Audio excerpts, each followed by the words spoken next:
हम सभी लालची राजा मिदास की कहानी जानते हैं। उसके पास सोने की कमी नहीं थी, लेकिन सोना जितना बढ़ता वह और अधिक सोना चाहता। उसने सोने को खजाने में जमा कर लिया था और हर रोज उसे गिना करता था। एक दिन जब वह सोना गिन रहा था तो एक महात्मा कहीं से आया और बोला, तुम मुझसे ऐसा कोई वरदान मांग सकते हो जो तुम्हें दुनिया में सबसे ज्यादा खुशी दे। राजा खुश हुआ और उसने कहा, मैं चाहता हूँ कि जिस चीज को छूऊं वह सोना बन जाए। महात्मा ने राजा से पूछा, क्या तुम सचमुच यही चाहते हो? राजा ने कहा, हाँ। तो महात्मा बोला, कल सूरज की पहली किरण के साथ ही तुम्हें किसी चीज को छूकर सोना बना देने की ताकत मिल जाएगी। राजा ने सोचा कि वह सपना देख होगा, यह सच नहीं हो सकता।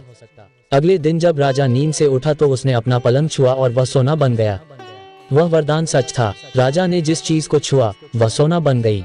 उन्होंने खिड़की के बाहर देखा और अपनी नन्ही बच्ची को खेलते पाया। उसने अपनी बिटिया को यह अजूबा दिखाना चाहा और सोचा कि वह खुश होगी, लेकिन बगीचे में जाने से पहले उसने एक किताब पढ़ने की सोची। उसने जैसे ही उसे छुआ वह सोने की बन गई। वह किताब को पढ़ न सका। फिर वह नाश्ता करने बैठा। जैसे ही उसने फलों और पानी के गिलास को छुआ वे भी सोने के बन गए। उसकी भूख बढ़ने लगी और वह खुद से बोला, मैं सोने को खा और पी नहीं सकता। ठीक उसी समय उसकी बेटी दौड़ती हुई वहां आई और उसने उसे बाहों में भर लिया। वह सोने की मूर्ति बन गई। अब राजा के चेहरे से खुशी गायब हो गई। राजा सर पकड़कर रोने लगा। वह वरदान देने वाली महात्मा फिर आया और उसने राजा से पूछा कि क्या वह हर चीज को सोना बना देने की अपनी ताकत से खुश है। राजा ने बताया कि वह दुनिया के सबसे दुखी इंसान है। राजा ने उसे सारी बात बताई। महात्मा ने पूछा, अब तुम क्या पसंद करोगे, अपना भोजन और प्यारी बिटिया या सोने के ढेर और बिटिया की सोने की मूर्ति?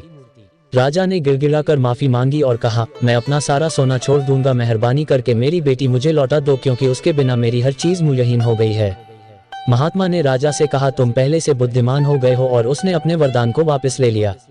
राजा को अपनी बेटी फिर से वापस मिल गई और उसे एक ऐसी सीख मिली जिसे वह जिंदगी भर नहीं भुला सका।